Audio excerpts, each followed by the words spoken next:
A defesa de Eduardo Talhaferro acaba de formalizar o que muitos consideram o passo mais decisivo até agora, a suspeição do ministro Alexandre de Moraes. O trecho que você vai ver a seguir mostra o advogado Paulo Bueno detalhando o pedido e acusando o ministro de crime de responsabilidade por julgar um caso no qual ele mesmo seria a parte interessada. Mariana, o que a defesa fez foi o básico, né, que foi formalizar a suspeição do ministro Alexandre de Moraes. Isso, inclusive, será levado para a corte italiana, caso eles mantenham essa farsa desse julgamento aí de aceitação da denúncia, porque, além do mais, a Lei 1079 de 50, no artigo 39, diz que é crime de responsabilidade do ministro do Supremo Tribunal Federal julgar quando é suspeito na causa. E aí o ministro cometeu esse crime, não é em tese não, ele cometeu esse crime, e o Deltan sabe muito bem disso, que no dia 7, quando ele iniciou o julgamento e ele aceitou a denúncia proferindo o voto, ele já cometeu o crime, né? Então, há o crime de responsabilidade, nós vamos inclusive apresentar um pedido de impeachment dele ao Senado Federal, que é uma obrigação formal da defesa, e também esse óbvio que foi feito, Mariana, foi o óbvio dos óbvios. Por quê? O cara foi denunciado por fraude processual e foi denunciado por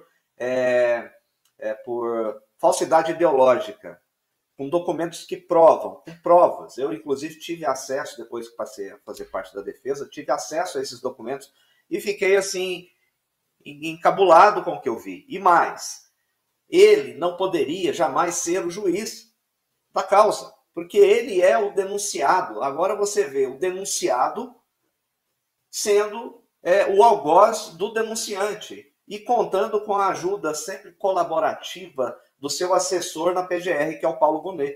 Porque o Paulo Gonet hoje ele já perdeu o cargo na PGR. Ele não é mais o procurador-geral, ele é o assessor do Moraes. Ele é o carimbador-geral da República. Tudo que o Moraes quer, ele faz. E outra, que é pior, em agosto de 2024, ele instaurou um inquérito de ofício. Isso não é função de juiz, não. Ainda mais um juiz que é acusado de crimes.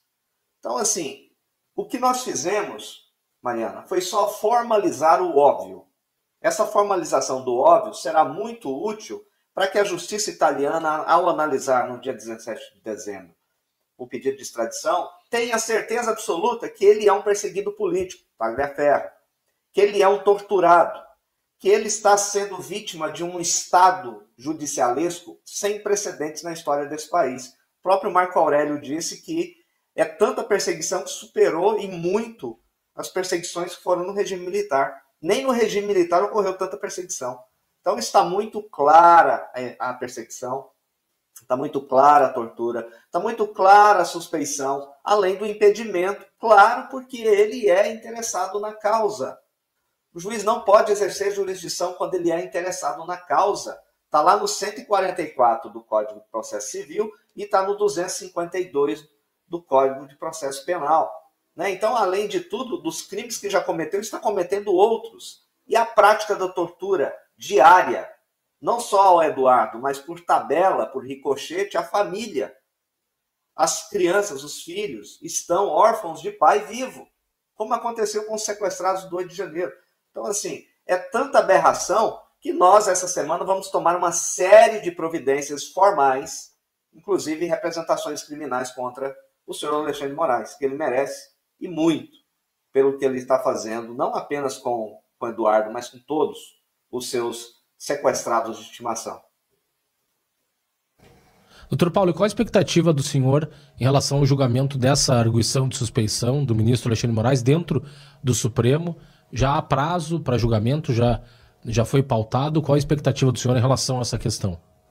A arguição de suspeição ela foi autuada hoje, porque foi no sábado para domingo, né, que a defesa fez o protocolo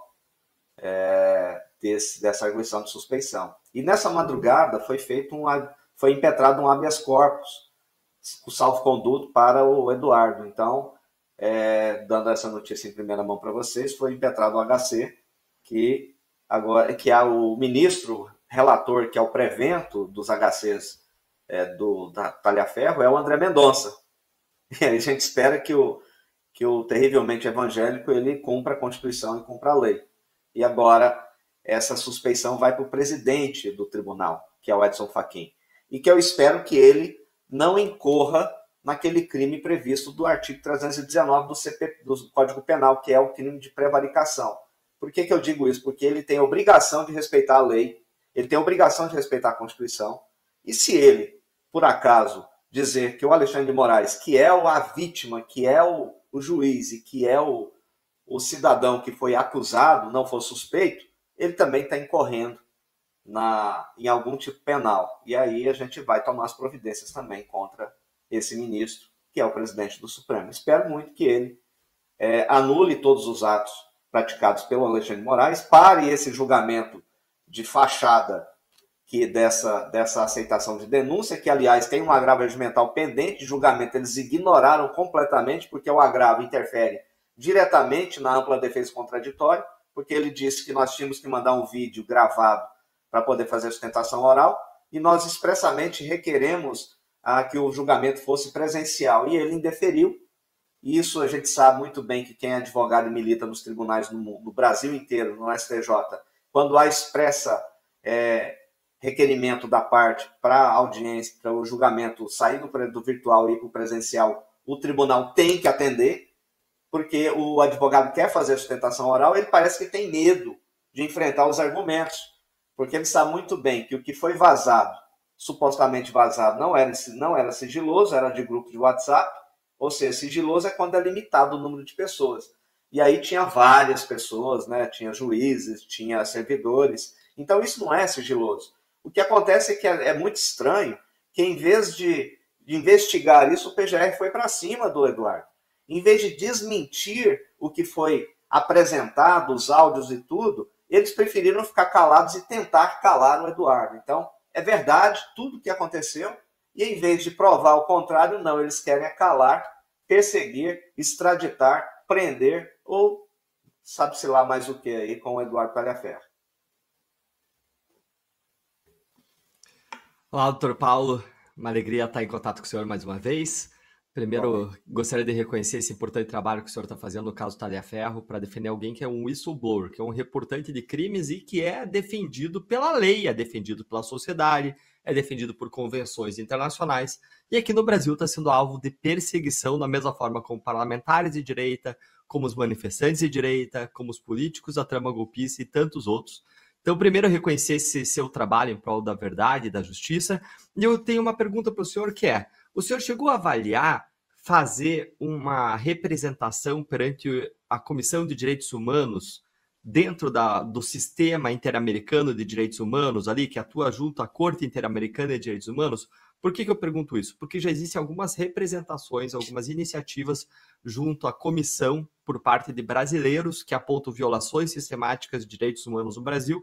E esse caso, para mim, é um caso muito flagrante, porque ele não mostra apenas violações contra a pessoa de um réu, mas mostra a violação de um poderoso que está atuando como vítima e julgador de um caso contra um whistleblower que é protegido pelo sistema internacional de direitos humanos. Já tem, inclusive, precedentes que enquadraram a proteção do reportante, a proteção do whistleblower, como a gente chama, como uma proteção da própria liberdade de expressão, que é um dos temas fundamentais protegidos nesse sistema. O senhor já avaliou isso? Considerou? Já fez? O senhor nos dá um panorama sobre qual a sua expectativa em relação à atuação desse sistema internacional em proteção ao Talhaferro e para punir essa violação praticada pelo Estado brasileiro pelas mãos do ministro Alexandre de Moraes?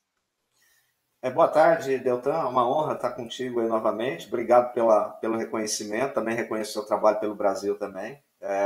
Eu quero dizer o seguinte, que esta semana nós já vamos levar para a Comissão Interamericana de Direitos Humanos uma medida cautelar pedindo proteção, pedindo providências contra o Estado brasileiro em face das arbitrariedades cometidas, justamente por ele ser o reportante, justamente por essas menções que você fez do direito internacional, dos pactos internacionais. E não apenas a Comissão Interamericana de Direitos Humanos, mas também a Comissão Europeia de Direitos Humanos, porque o Talhaferro ele é cidadão italiano. Então nós vamos levar esses fatos ainda esta semana E mais, Deltan, adianto para você que vamos também fazer representações criminais contra o Alexandre de Moraes em face da conduta ao Eduardo Talhaferro, que é a perseguição e a tortura, e especificamente com relação ao próprio Moraes ao PGR, vamos fazer a representação também pelos crimes que eles estão cometendo, principalmente a omissão, e aí a gente sabe que a omissão também é crime, da apuração disso que foi denunciado, dos crimes de ação penal pública.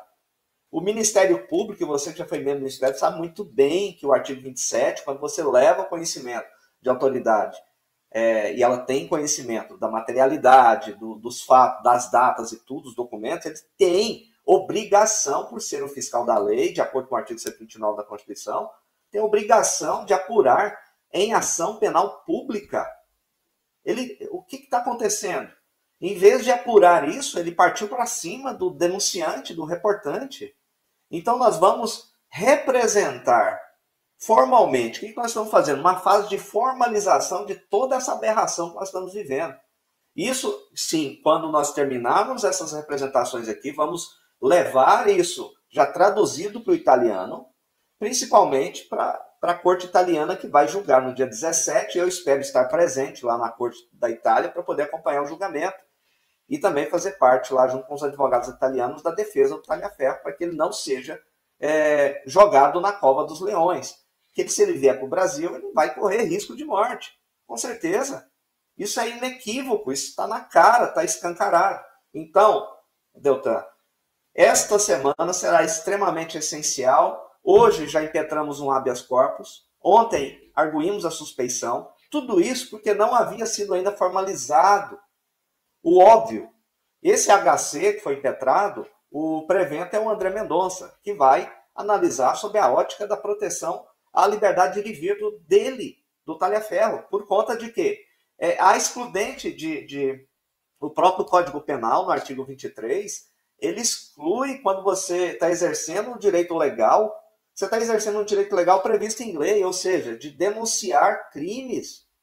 Está lá, então isso não é crime. Está lá escrito no artigo 23 do Código Penal. Não é crime se você está exercendo legalmente um direito de reportar crimes.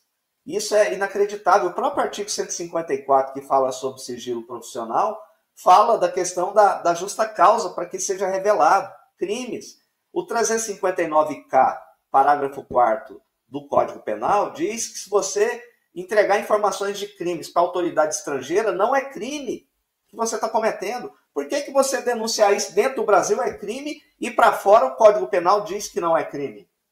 Dá uma leitura no artigo 359K, parágrafo 4º, que você vai entender que se você entregar crimes para os Estados Unidos, por exemplo, não é e nunca será uma conduta criminosa, uma ilicitude, ou um dolo de cometer um crime. É um dever como cidadão.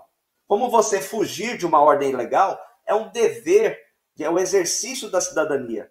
Então é isso que a gente está procurando levar o óbvio, Deltan, tanto para a Comissão Interamericana, quanto para a Comissão Europeia, para a Corte Italiana e também para o Senado Federal com pedido de impeachment, porque ele julgou suspeito na causa. Até uma criança de 5 anos de idade sabe que o Alexandre de Moraes é suspeito para julgar o Talhaferro.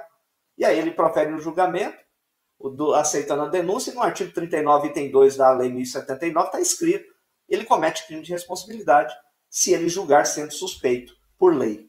E é isso que a defesa tem feito e vai fazer de agora em diante, Deltan.